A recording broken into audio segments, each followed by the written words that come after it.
Isso segundo São Lucas, capítulo 14, versículos 25 ao 33. 23º domingo do tempo comum. Naquele tempo, grandes multidões acompanhavam Jesus. Voltando-se, ele lhes disse: se alguém vem a mim, mas não se desapega de seu pai, sua mãe, sua mulher e seus filhos, seus irmãos e suas irmãs, e até da sua própria vida, não pode ser meu discípulo. Se não caminha atrás de mim, não pode ser meu discípulo. Caríssimos e caríssimas, eu sou o Daniel Nonato e obrigado a você pela presença, pela sua paciência, pela sua audiência. Lembrando a todos e a todas que hoje, domingão, 23º domingo do tempo comum, também dia da pátria, né? Isso, vamos saudar a nossa querida pátria brasileira. E eu estou direto de Aparecida do Norte, no 31º Grito dos Excluídos, 31º Grito dos Excluídos e 38ª Romaria dos Trabalhadores e Trabalhadoras do Brasil. Estamos aqui com a Pastoral Operária. Agradeço a Pastoral Operária da Diocese de Nova Iguaçu pelo convite do Nordeste 1. Também agradeço aos amigos e amigas que nos seguem aqui, que estão aí pedindo as fotos. Vamos mandar, fica tranquilo. Daqui a pouquinho, ainda tá cedo, 5 horas da manhã ainda. Lembrando a todos que a gente viveu uma semana diferente, não é isso? Onde tivemos o Congresso discutindo a possibilidade de construir uma anistia de 2019 até 2020 e lá vai fumaça. O interessante é que uma das pautas da anistia que eles propõem, que eu sou contra, é que aqueles que cometeram fake news nas eleições de 18, serão também anistiados. Interessante que a preocupação deles, que eles diziam que era com os velhinhos, com as pessoas que tiveram lá de forma infantil ou de forma assim, vamos dizer assim, sem querer, no dia 8 de janeiro, não é.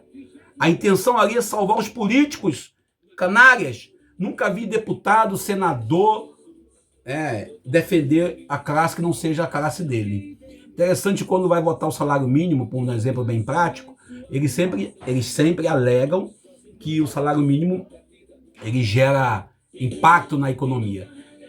Mas na hora de votar o salário deles, eles não discutem. Eles votam felizes da vida. Eles votam sem ter medo. Aí ficam aí agora dizendo que eles são a favor do povo. Temos a pauta da escala 6 por 1, que nós queremos o fim dela, que eles não votam, que eles nem discutem. Mas a pauta da anistia estão lá brigando e fazem um exercício mental, psicológico, emocional para votar essa pauta. Mas o errado sou eu, tá, gente? E aí ontem eu falando sobre esquerdista e também direitista, o interessante é que eles limitam, o pessoal que se diz à direita, limitam a discussão do direita e esquerda em 3 frentes. Primeiro, que todo o camarada que é de esquerda é ateu ou não acredita em Deus. Segundo, que todo camarada que é de esquerda é a favor do aborto. E terceiro, todo camarada de esquerda, ele tem uma tendência homoafetiva.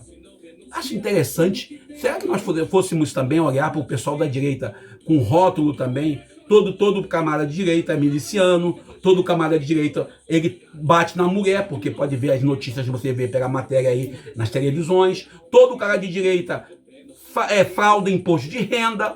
É isso que se fala. Vai ver aí os casos. Mas fazer o quê, né? O pessoal gosta de limitar, gosta de pensar. E com todo respeito, é só para pensar, né? Você, do outro lado aí, que não concorda comigo. Você acha que todo mundo que você conhece da direita, que diz que é da direita, não faz aborto? É o pessoal que mais faz aborto. A capital mundial do aborto fica nos Estados Unidos. Os Estados Unidos é o quê?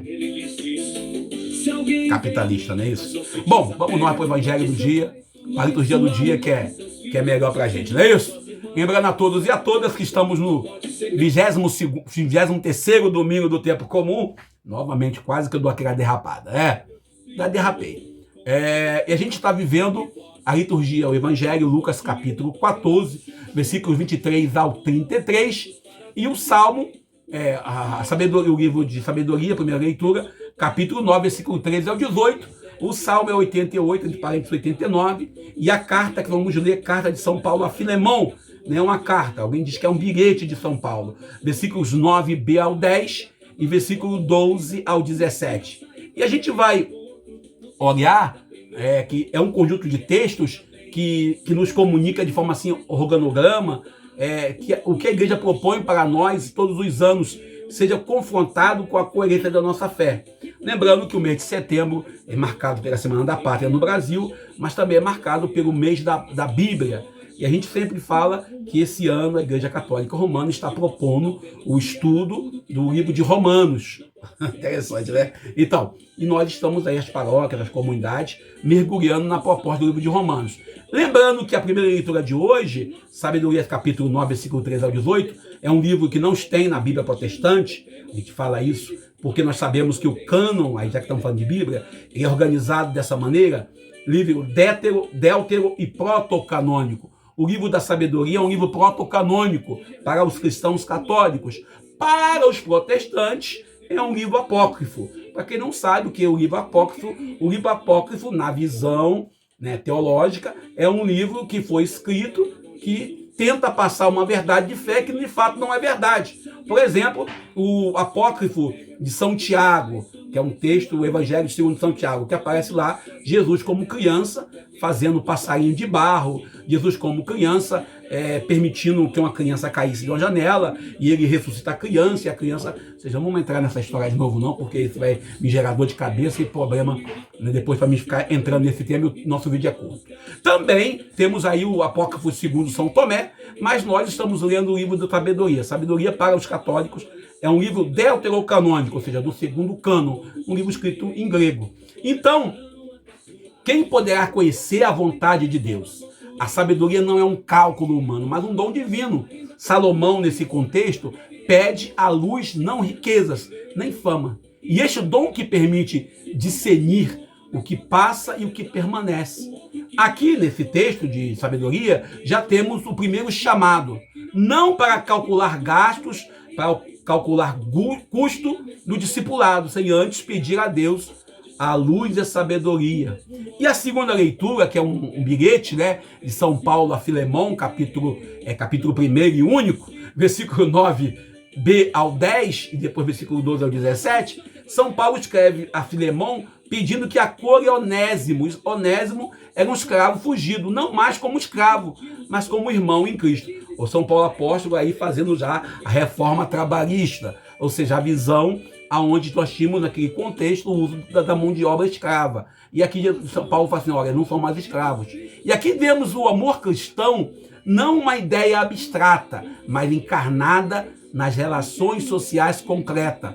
O escravo, por ser cristão, se torna irmão. O evangelho começa mudando os laços concretos, derrubando muros da exclusão. Acho que isso é comunismo. Desculpe aí eu pensar assim. Bom, deixa quieto. Jesus, que está no contexto do Evangelho de Lucas, no capítulo 14, versículos 25 ao 33, Jesus que está a caminho de Jerusalém, e as multidões não deixam de seguir Jesus por vários motivos. Um deles é que Jesus consegue fazer um pãozinho rápido lá, que ninguém consegue fazer. Ele não vem suavizar a mensagem para a multidão. Pelo contrário, ele coloca uma exigência máxima. O verbo odiar, dentro da cultura semita, não significa aversão, mas prioridade. Ou seja, é colocar o reino de Deus acima até mesmo dos vínculos parentescos mais sagrados. Mateus, quando faz essa mesma narração, confirma essa interpretação. Quem ama o pai ou a mãe mais do que a mim, não é digno de mim. Ou seja, Jesus, nesse contexto, apresenta uma proposta, e aí ele vai contar a parábola da torre do rei e mostra que não se trata apenas de emoção passageira, mas de uma decisão a partir de uma lógica e uma reflexão. Ou seja, o discipulado não pode ser baseado no contexto e no culto emocional. Muitas pessoas, quando vão na comunidade, aí chora, se emociona, entra no contexto, aí não sei do que, aí no final da história, acabou, pronto, apagou o fogo. E a gente percebe bem que o amadurecer significa diferenciar da dependência. O tempo de Jesus, quando ele fala da família, e naquele contexto a família ainda é, até hoje, é a base, é a nossa identidade, né? E aí quando ele fala também de outro contexto, a família que vai dar para a gente o contexto religioso e também o contexto econômico. Ou seja, Jesus, quando apresenta a família, irmãos, irmãs, marido, pai, mãe, Ou seja, ele coloca que o reino está acima dessa realidade, está acima dessa, vamos dizer assim, dessa propriedade que naquele tempo era propriedade, naquela pertença que você tem. Ou seja, a família, você largar a família é um desafio estrutural, inteiramente, de uma sociedade marcada por cães. E a gente olha ainda que Jesus, ele tem uma inversão radical, mas importante, que a linhagem de sangue é menor do que a fraternidade do Espírito Santo, é menor do que a fraternidade comunitária. Ou seja, Jesus hoje, quando coloca essas exigências, ele não coloca apenas por colocar, ele coloca para demonstrar qual disposição você tem. Porque muita gente quer seguir Jesus, muita gente quer ser missionário na África, quer ser padre, quer ser pastor, mas assumir um ministério envolve renúncia. E toda renúncia exige, vamos dizer assim, um termo técnico, exige escolha. E toda escolha não é fácil de fazer. O chamado de viver na eterna obediência ao Mestre, né, ao Jesus Senhor, ao Pai e ao Espírito Santo, envolve a necessidade de passarmos pela cruz. Este evangelho não nos permite viver uma fé na superfície. Ele denuncia a teologia da prosperidade. Muitos querem seguir o evangelho porque pensam que seguir Jesus vai ter um retorno financeiro. Segue o evangelho como um negócio. Confronta a teologia do domínio. Segue a Bíblia, segue a igreja, porque vai ter candidato a vereador, vai ser candidato a deputado, porque é amigo do político tal.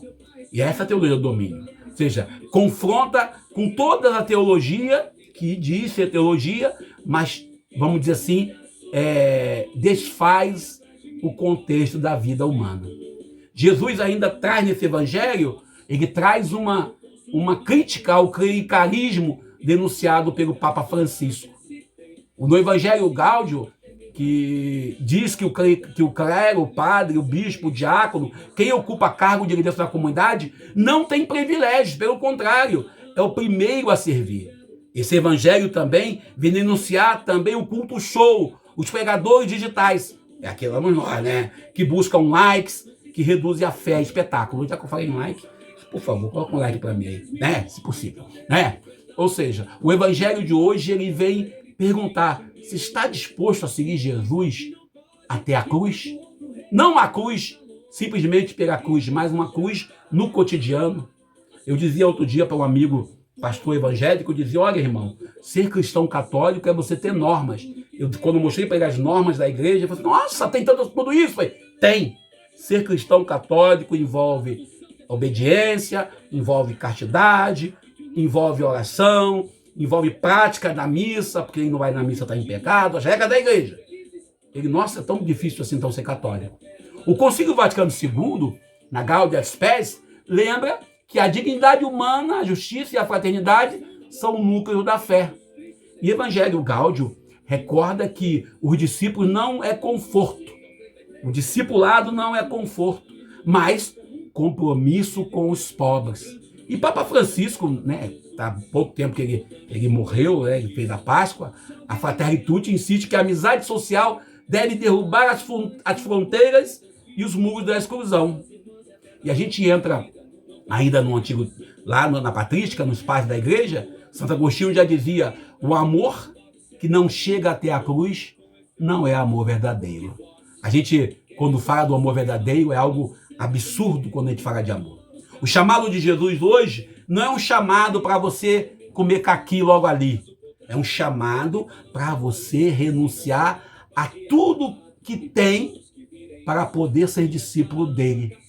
Alguns dizem que estão renunciando, mas tem lá um salário bom, tem lá um carrão do ano, tem uma casa, como diria Padre José, Monsenhor José falecido, dizia assim: é muito fácil seguir Jesus. Você chega num lugar, ali é o pastor, ali é o padre, o cargo de autoridade, ou mesmo o conforto financeiro. Esta palavra de Jesus hoje não é uma ameaça à nossa liberdade, mas é um convite a uma vida plena. Seguir Jesus é tomar as decisões conscientes, é renunciar não para perder, mas para ganhar a verdadeira liberdade. É amar de forma concreta, é transformar relações e também, por que não, carregar a cruz não como peso, mas como caminho de vida. Os discípulos de Jesus verdadeiro não buscam aplauso, mas vivem a coerência de sua fé, mesmo diante das perseguições e contradições. Interessante que a recompensa que nós podemos ter, se nós seguirmos Jesus direitinho, é a vida em plenitude. E já aqui na construção do reino, nós temos essa proposta. E você olha hoje, eu aqui direto de Aparecida do Norte, graças a Deus, consegui vir esse ano, 23º domingo do tempo comum, a gente que vive aí o 31º grito dos excluídos, alguém me falou, você vai gritar em Aparecida? Nós estamos num governo comunista, já temos tudo resolvido. Não temos ainda tudo resolvido. Temos muito que construir ainda num país como o nosso, esse país continental. Ainda temos pessoas desempregadas, ainda temos pessoas que passam fome, ainda temos divisões erradas. Justiça social é algo essencial em nossa vida. E também, porque eu sou trabalhador, por que não, 38ª Romaria dos Trabalhadores. Estamos aqui vivendo isso e peço a você que reze por mim, que eu rezo por você, para que Deus possa nos ajudar a viver plenamente esse evangelho. Lembrando, o evangelho de hoje, ele é um convite, não é uma posição. Jesus não fala, tem que ser assim. Ao contrário do evangelho de ontem, que nós lemos, Lucas capítulo 6, versículo 1 ao 5, quando os fariseus queriam impor a Jesus e a seus discípulos a fome, porque eles estavam colhendo trigo, estavam comendo o trigo, estavam lá se alimentando em pleno sábado, mas eles não podiam colher o trigo porque era pecado. E muitas das vezes nós estamos nesse jeito, querendo impor ao outro a nossa forma de agir, a nossa religiosidade, a nossa visão de igreja, inclusive. A gente olha na sociedade hoje, eu ouvi ontem um artigo, onde você tem vários tipos de espiritualidade, de religião, várias leituras do mesmo Cristo. E aí alguém dizia, esse Cristo que você lê de Atos 2:32, Atos 2:42, de Atos 4:32, você está lendo um Cristo que não é o Cristo que eu conheço. Não tem outro Cristo, não tem outra igreja, não tem outro evangelho, não tem outro livro. Muitas das vezes, que a gente olha nesse contexto teológico, do segmento de Jesus, é um segmento simples. Ou você segue Jesus, ou você não segue Jesus. Ou você está com ele. É por isso o livro de sabedoria hoje nos fala que Salomão pede inteligência, ou você não está pedindo a oração certa. Pedir Deus discernimento para poder segui-lo é algo essencial. Jesus, quando percebe a multidão seguindo ele percebe que entre eles existe muito aqueles do fogo de palha. O que é o fogo de palha? Aquele camarada que se coloca à disposição, aí quando o bicho pega, mete o pé. E no contexto do evangelho que foi escrito, o evangelho de Lucas, período de perseguição, período onde os cristãos viviam virando churrasquinho ou sendo crucificado ou decapitado. Pois hoje nós temos aí, no Brasil pelo menos, vários tipos de igreja, vários tipos de modelos de espiritualidade. E aí alguém fala assim, poxa Daniel, então você está dizendo para mim que existe pessoas que seguem o evangelho apenas por seguir? Sim, existe. Pessoas que fazem do evangelho apenas, vamos dizer assim, uma goiaba. E desculpe a palavra goiaba. Bom, senhores, eu vou parando por aqui. Peço a você que deixe seu like, nos ajude a continuar produzindo. E lembrando, seguir Jesus é uma adesão consciente. Não pode ser igual o homem louco que sai fazendo nas orelhas. Igual o rei vai combater sem planejar. É você pensar bem as exigências que o evangelho nos faz. Deus nos abençoe e nos ajude. Feliz dia novo, feliz domingo. Eu sou, feliz dia da pátria. Eu sou Daniel Nonato. Caso contrário, ele vai lançar o alicerce, não será capaz de acabar. E todos os que virem isso começarão a caçoar, dizendo: esse homem começou a construir e não foi capaz de acabar. Ou ainda para um rei que ao sair para guerrear com outro não se senta primeiro e examina bem se com 10.000 homens poderá enfrentar o outro que marcha contra ele com 20.000. Se ele vê que não pode, enquanto o outro rei ainda está longe, envia mensageiros para negociar as condições de paz do mesmo modo. Portanto, qualquer um de vós, se não renunciar a tudo que tem,